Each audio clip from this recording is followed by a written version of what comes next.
comment la fête de Pessah nous apprend à quitter notre Égypte individuelle. Donc en vérité, quand on se débarrasse du Metzer qu'il y a dans notre cerveau, c'est-à-dire de toutes les choses qui nous pèsent, qui nous empêchent d'être heureux, qui nous font souffrir, okay. En vérité, on est en train de se débarrasser du Hametz qui est dans notre tête. Que le monde de l'Égypte est un ballon dans lequel vous mettez une fourmi qui tourne sur ce ballon à l'infini et elle devient folle.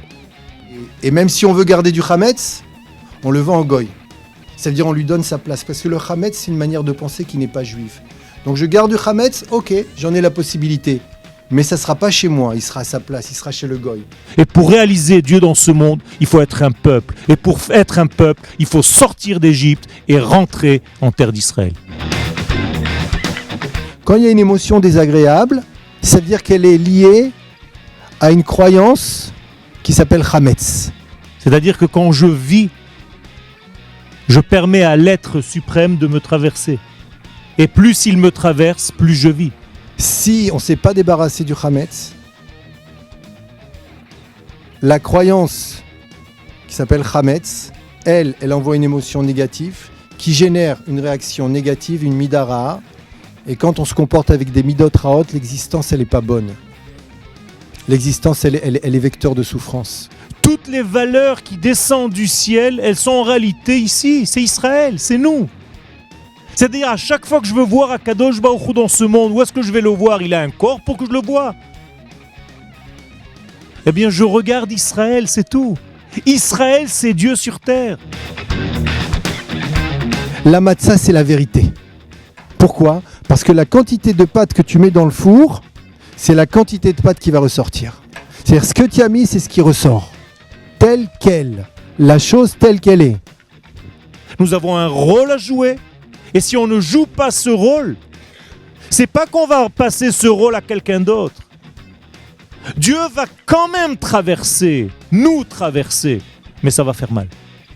Tant qu'un individu n'essaye pas de se connaître, n'essaye pas de savoir qui il est, reste passif devant des traits de caractère qui lui pourrissent la vie, devant un système de croyances dont il pense qu'il ne pourra pas changer.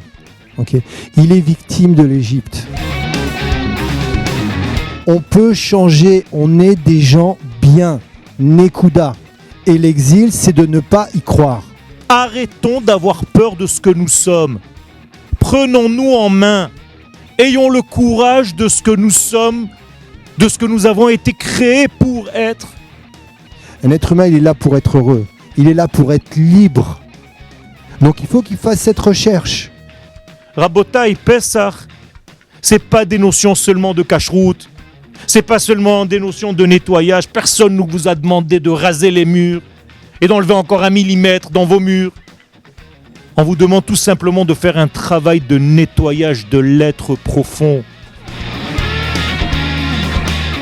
Tant que dans notre tête, on a encore un brin de croyance dans une chose qui est extérieure à Kadosh Baruch Hu, la tfila, c'est pas une tfila. La parole ne sort pas de la bouche, c'est en réalité une pensée qui parle. Quand Pharaon il est mort et qu'ils ont vu ça ne va pas changer, alors à ce moment-là ils ont réalisé que on est dedans là, ça y est, on pourra pas s'en sortir. Et à ce moment-là ils ont crié. Et quand ils ont crié, cette fois-ci c'était vrai. Autrement dit, réouvrir sa bouche, c'est les retrouvailles avec notre identité. Nous avons le début de la force du Ham Israël, c'est la bouche. P, Sar, dit le Akadosh, P, la bouche, Sar qui parle. On passe notre temps à raconter, à dire. Pourquoi? Parce que c'est ça notre véritable métier. Nous sommes les raconteurs, les conteurs de Dieu.